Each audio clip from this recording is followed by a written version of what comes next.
Hi, I'm a great value on a Saturday night. Yvonnedeculo. You know, like you go to a movie, or you go out to dinner, or you can like pay $5 or you go at the corner. Or, that's what I was gonna say. Of 5th and Main.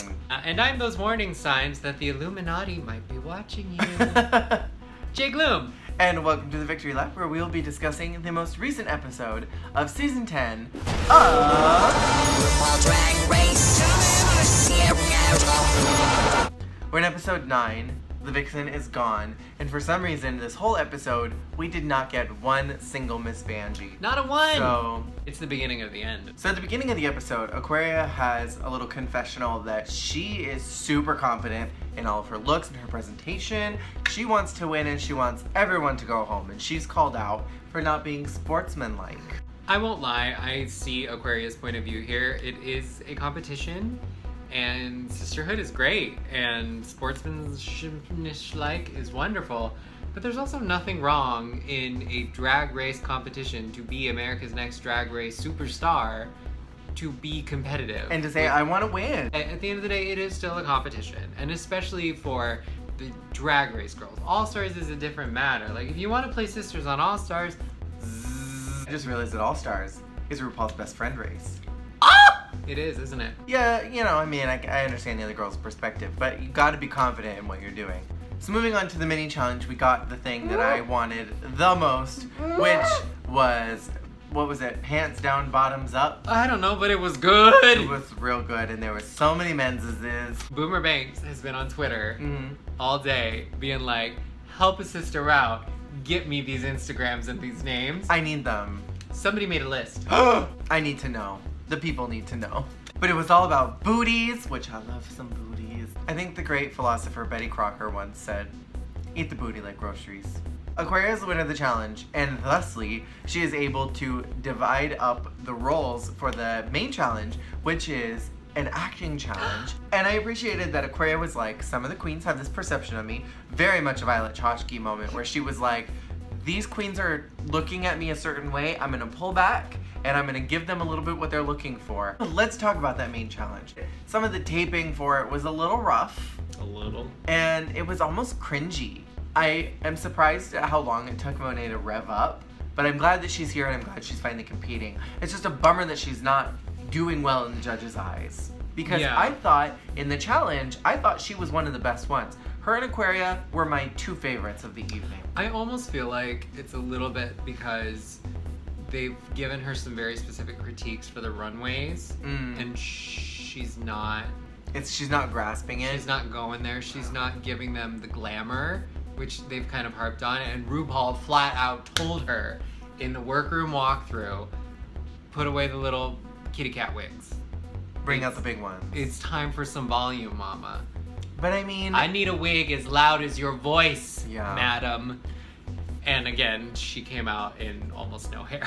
But I mean, that could be a money thing. It could be a budget. It could be. But I mean, like, she had that wig that she wore for the challenge, and it looked great for the challenge. But I would argue she should have worn one of her kitten wigs for the challenge, and then worn the bigger wig on the runway. Aquaria did stellar in the challenge. I thought she was so did fantastic. funny. In the role that hardly had any lines, and in the role that she was actually super bummed that she let herself be stuck with, she took that and she ran with it. I was a little disappointed in how Cameron portrayed herself, and I don't know if anyone really could have done well in that role, except maybe Eureka. I think Eureka could have done well in that role and really played up that like southern thing. And I think I've never heard of a gay person before in my life. And I feel like that's, I mean, Eureka would have been typecasted again, but I feel like that's almost, I feel like that role would have been good for her. I feel like if Cameron had done something like that, and if her come to Jesus moment had been more like that Southern Belle, I feel like it could have come across better. She went for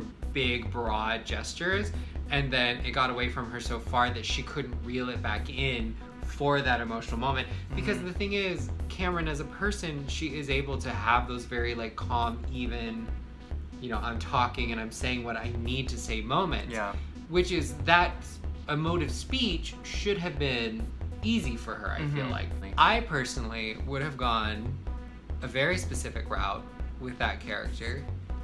And that route is I hate it. I mean, I'm gonna poke little holes in all of your socks, right at the tip of the toe. I would have gone for sort of like the, if not the Southern conservative route, at least that sort of like wide-eyed, innocent, like, Yeah. gay people. I don't know nothing about gay people. You know, just I like, would have done more of a Southern type of a thing. the Southern thing, or that very 1930s virginal debutante. As the script was written, going with like the conservative Southern woman, I feel like would have conflicted slightly with the way the Parasailing character was written. Sure. Because that character was written to be a broad sort of spoof of not just Sarah Palin, but also conservative right-wing Southern people. So, but I feel like that would have perpetuated the joke a little more. It would have been safer for Cameron. The other character, since you brought that up, that I was less than impressed with was actually Asia. I did not get that sense of like, oh my gosh, the whole mood has changed when she walked in. I just didn't feel it. I was just feeling like she was overacting a bit. Honey, you should always feel it. I do believe Aquaria should have won. Yes. Because I remember her the most. And she made the most out of a grand total of 7 lines. Yeah. And she made the best moments. With Asia's performance, I do feel like she changed the energy because I feel like she came in confident and energetic. When, to be perfectly honest, the scene as we were watching it be filmed was literally crashing down to a halt. But that was because of Cameron.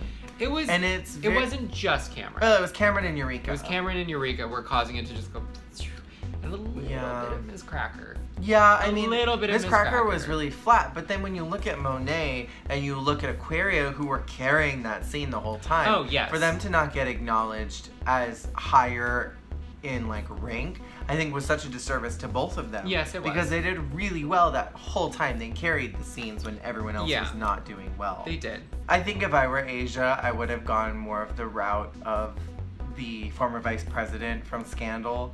The Liberty Report. The Liberty I forget, Report. What is that character's name? Oh, I don't remember, but I would have done her. This good foghorn or leghorn accent. Yeah, I would have done something more like that. These homosexuals will not find the light of Jesus. Not to discredit Asia, I will say, like, what she did, like, she went for it. She did go for it. It wasn't my cup of tea. It wasn't her cup of tea. But she went for it, and I will give her that. It just, to me, it came off like reading lines off of a script. There wasn't much conviction, and I think that's what my biggest issue is.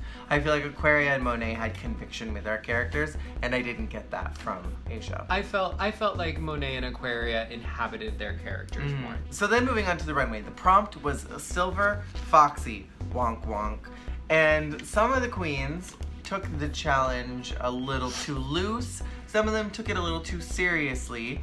Who is your favorite? Because I'm going to say right now, my absolute favorite of the night was Cameron. That prosthetic, that Mrs. Doubtfire realness she was giving to me, that was it. That was the one. Cameron, she looked so transformed. Fantastic. I loved Cameron's. I loved the effort she put into it. The interesting thing about this challenge was, I kept hearing that it was just Silver Foxies, but then I also kept hearing that it was like you in 50 years. Yeah. So I was like, so which is it? My personal second favorite was actually Miss Cracker's The Devil Wears Prada reference. I feel like she could have gone a little heavier in, aging like under the eyes and stuff. She was still pretty young, like she's had work done. But that was the point. She did like do those giant, like, I have filled these lips to the brim, and they will keep me afloat in the event I got of the Raven flood. Treatment. My second favorite was actually Aquaria's, because she was definitely giving me like a Donatella Versace type of a look. Like, hands down, she looked like a piece of beef jerky that had just like put on some makeup. She did do a very good job of making, like, she looked like her face was snatched back. Like, and for them to be like, oh, you don't look like you're 71. It's like, well, there are a lot of 71-year-old women who have their faces snatched back. And that's the thing. She was doing that 71-year-old woman who's saying, like, I may be 71, but I have the breasts of a 19-year-old. She is a 21-year-old queen. She didn't look like she was in her 20s. No, there was an agedness to her look. It was definitely not Aquaria with a white wig. She really sharpened all of her features. Yeah. Which is kind of endemic of somebody who's aging, is those features get harder, the edges get, as you lose that roundness in the face, and you get those hard, sharp angles because you're getting old, and especially if you're snatching everything back, everything's getting drawn against those worn down bones. I think my least favorite two were Asia's, because I just did not like the look. It was so youthful to me, and I didn't think that anything else looked old to me. And then the other one was Eureka's, because she just put it on because she thought it was fabulous. And I'm like, okay. My problem with Asia's is that it was two almost great ideas. Either the old bitter queen in her rose with her flats, with the glasses and all that, like, or the tired old showgirl. It was a little bit like Aquarius, where if you had gone all the way with one or the other, I could have gotten totally behind it. But because you kind of just split the difference between them, you gave me something a little mush mouth, and I couldn't love it the way I wanted to. Versus like Monet, who just went for the old broke down lady. Like, I'm missing teeth, I lost my hair, I'm still drinking my booze. And I still got booze in these, and also my boobies are touching the floor right now, but I still put pasties on them to make them fancy. You know, like, go for it. Yeah. That's what I didn't like about Asia's, was that it was part showgirl, part get off my lawn. Would really have loved, like the judges said, to seen Asia go for the full tired, broke down showgirl with like the Norma Desmond like headdress, and then like the big feather thing, but like half the feathers are cracked and falling over, and like there's a bald spot, and she's with one look, like, I'm ready for my close-up. I would have loved that. And I think if she had gone for that, that would have been such a bowl over everyone else old look that I could have forgiven the fact that her performance in BREASTWORLD wasn't my favorite. I think what could have been really fabulous is like her doing some type of like just old lady get off my lawn look, and then just like dragging her Tweety Bird costume behind her. Like, that would have been really funny. Like, she just got back from the gig and like she's just dragging it. I feel like the problem with BREASTWORLD is it was kind of like Carrie Fisher and Star Wars syndrome, is it's like, you can write this, but you can't say or act this stuff. And I feel like that was what the problem was with a lot of those characters. And it, you know, with all that being said, Asia was the winner of the challenge. And I personally just was not bowled over by her on the runway or in the challenge. I really just feel like Aquaria deserved it more, or that Monet deserved it more. Yeah. And it was just a bummer. I would have personally put Asia at the bottom 2 or at the bottom 3. See, that's funny because like I felt like Cracker just really dropped the ball. She totally did, but I feel like in the end product, she sold it to me more than Asia did. I disagree with that. Cracker had a lot of lines, and I just got tired of them all being said like this. I feel like she could have benefited from going a little more Stepford Wives with it. Yes, and absolutely. I feel like that's what that character was written to be. Oh, don't worry, it'll grow out. Yeah, that's what she should have done. You could do a hat. Totally. 100%. Chugga chugga chugga chugga chugga chugga chugga around the world. Like, that's what that character needed to be. I'm even more mad about this challenge now because now that I'm really realizing how much was just literally like spoon-fed. Spoon-fed. Silver spoon to you. Silver foxes, honey, silver spooned to you. You know what I would have done for Silver Fox now that we're talking about it? I would have gone out as a ghost.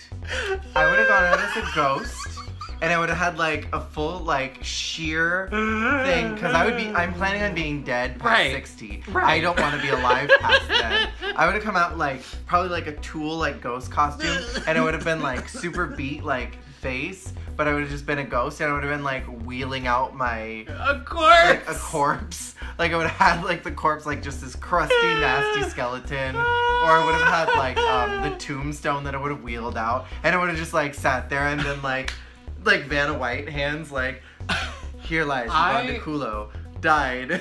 I would have rolled out a whole coffin and just kicked it open at the top of the runway and just been like... So, Eureka and Cameron were in the bottom 2, and they had to lip sync. Surprise, they both got to stay. I am glad that Cameron was the first one given the Yes. Shantae, you stay. I've said it before, I'll say it again. 1 stunt is fine, 2 stunts you're pushing it. Third Third stunt, you have to buy me something. Like... I'm glad that Eureka gets another chance to prove herself and gets to move on. It is a wonderful opportunity when you are presented with a Shantae, you both stay, with a, you know, Shantae, welcome back to the competition, Shantae, Shantae, Shantae. Cynthia Lee Fontaine is just like somewhere screaming that she didn't get to have a chance to stay after that horrible Sofia Vergara. Like, she's like, why didn't I get a second chance? Why didn't I get another chance to show my cuckoo? I will be honest that if Eureka had sashayed away, I wouldn't have been that upset about it. I wouldn't have been either. Because in terms of the whole thing, she failed the runway, lazied her way right out of that runway, which after giving the performance she gave in the challenge, why you wouldn't just go for Baroque on the runway is beyond me. And just her whole thing was a literal monologue of in-show references. And she had to be given so much direction. When literally everybody, including the gay stripper extras behind you, can all do the Ivy Winters, and you're the only one who's not getting it, ma'am. So the next challenge is the makeover challenge, which is exciting in its own right, but it's social media boys who are getting the makeover. And I gotta be honest, I could probably skip this episode and never have missed it. It could be really fun. It could be really messy. YouTube especially, their entire job is presenting, editing, and producing themselves for a social media platform and an audience. Being that big personality that gets you views and gets you attention, that's the name of the game, that's the job. You can't be mad or fault them for that. Even if what they're serving isn't your cup of tea, like, they did it and they do it well. Yeah. And so putting that with a bunch of drag queens who are also trying to win $100,000, I get the feeling that this is gonna be a lot of Headbutting, and it's literally putting a ton of big personalities in one small room. yeah. And you know what? We were at DragCon. I didn't go inside the workroom, but I saw from the outside. It's not that big. We'll see. I mean, YouTubers know how to collaborate, but They know how to collaborate with each other. they know how to collaborate with each other. Because they're all trying to achieve the same goal. Right, they're all trying to get those views. Well, let us know what your thoughts were in the comments below. We would love to read those. And we will see you all again next week with another review. And thank you all so much for watching. Bye! Bye!